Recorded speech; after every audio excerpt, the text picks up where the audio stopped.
अपनी रिपोर्ट सरकार को दी है और सरकार ने, यूनियन गवर्नमेंट ने उस रिपोर्ट को प्रेसिडेंट ऑफ इंडिया से अप्रूव करवाने का अप्रूवल लेने के बाद उसको नोटिफाई कर दिया है और इस नोटिफिकेशन के बाद ये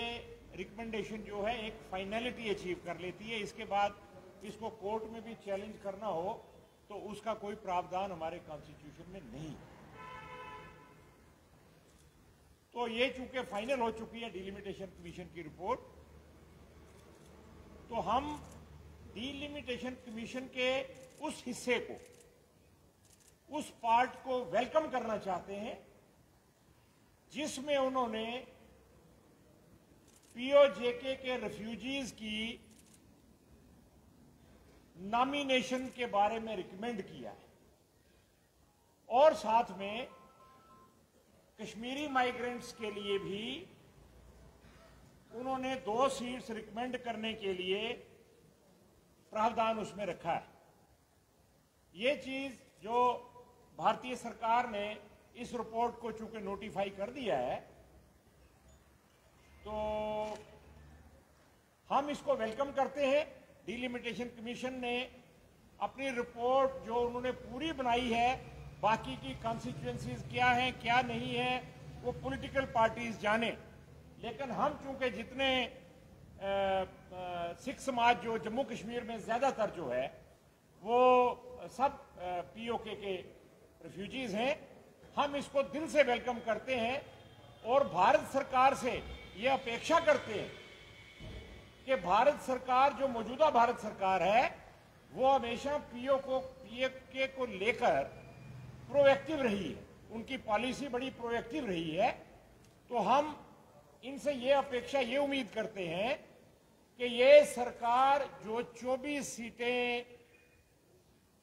कॉन्स्टिट्यूशन में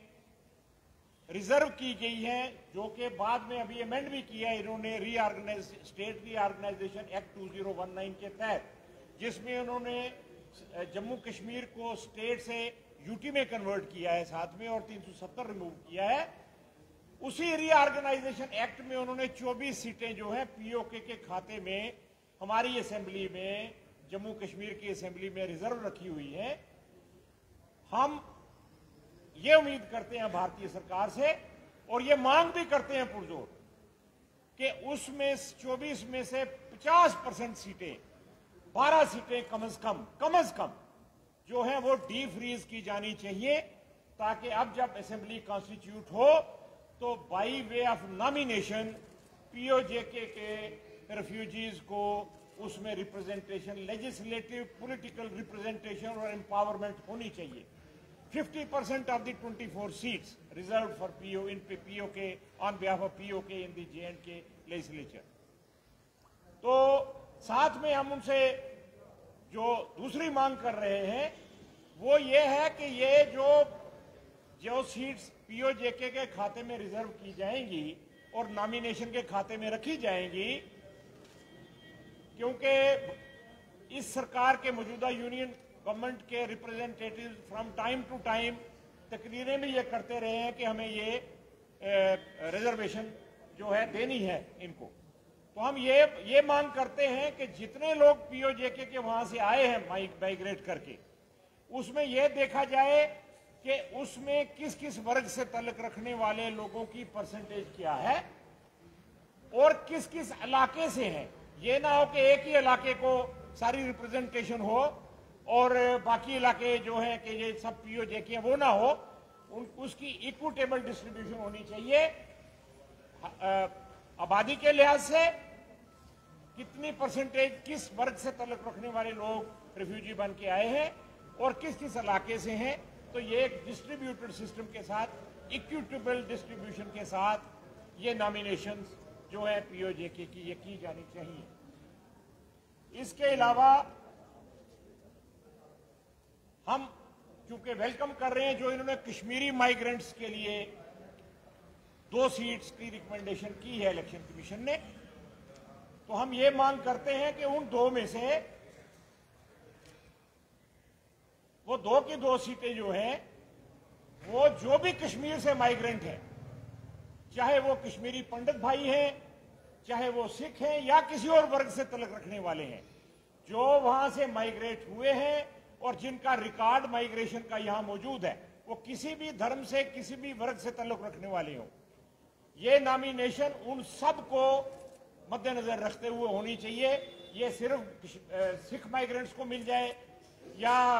पंडित माइग्रेंट्स को मिल जाए या मुस्लिम माइग्रेंट्स को मिल जाए या पहाड़ी माइग्रेंट्स को मिल जाए, उस तरह की बात नहीं होनी चाहिए। इसकी भी इक्विटेबल डिस्ट्रीब्यूशन होनी चाहिए। और साथ में चूंकि पीओजेके के मसले पे कल संकल्प दिवस जो हो रहा है यहां पे, उसके बारे में भी हम इस कोशिश की सराहना करते हैं और ये उम्मीद रखते हैं कि ये सिर्फ संकल्प दिवस और श्रद्धांजलि तक सीमित ना रहे, बल्कि इसका नतीजा ये निकलना चाहिए कि पीओजेके के रेफ्यूजीज की परमानेंट सेटलमेंट और पॉलिटिकल एम्पावरमेंट, ये दोनों मसले हल होने चाहिए। और परमानेंट सेटलमेंट कैसे हो कि जो पार्लियामेंट्री कमेटी बनाई गई थी, जिसने यहां दौरा करके बड़ी एग्जॉस्टिव एक रिपोर्ट बनाई थी, जिसको रेजोल्यूशन नंबर 183 कहा जाता है पार्लियामेंट्री कमेटी का, उस रेजोल्यूशन के मुताबिक जो रिकमेंडेशंस की गई हैं, चाहे वो मुआवजे की हैं, चाहे वो जमीनों की हैं, चाहे वो क्लेम रजिस्टर करने की हैं, चाहे पॉलिटिकल रिजर्वेशन की हैं, वो उस रेजोल्यूशन को भी ध्यान में रखा जाना चाहिए। हम यही उम्मीद करते हुए आप सबका के जरिए माध्यम से मीडिया आज फोर्थ स्टेट जो है, ये सबसे बड़ा पावरफुल टूल है हमारी डेमोक्रेसी का। हम आपकी मदद चाहते हैं, आपके जरिए ये अपील अपनी मांग जो है ये यूनियन गवर्नमेंट तक पहुंचाना चाहते हैं कि हमारी इन मांगों पे हम दर्दाना गौर करते हुए इन पे अमल पैरा होगा जाए। थैंक यू, धन्यवाद। किसी का कोई सवाल हो?